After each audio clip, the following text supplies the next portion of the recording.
Hi అండి.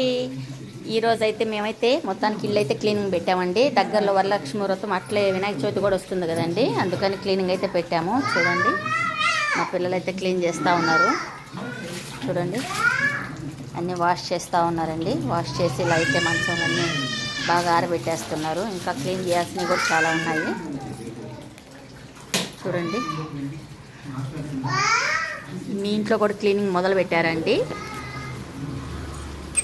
చూడండి, ఇంకా చాలా అయితే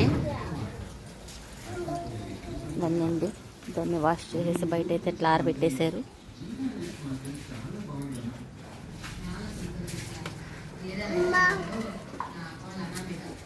అంతా లోపలైతే బూజులు అన్ని క్లీనింగ్ అయితే మొత్తం చేసేసారండి. ఇల్లులు కడగడం అన్నీ అయితే చేసేసారు.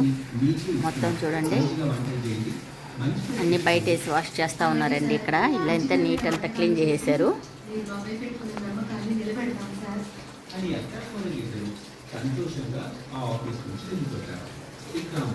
మీ ఇంట్లో కూడా క్లీనింగ్ మొదలు పెట్టారండి. మొదలు పెట్టేస్తే కామెంట్ బాక్స్లో కామెంట్ చేయండి. ఓకే అండి, షేర్ చేయండి, కామెంట్ చేయండి, లైక్ చేయండి. Please subscribe.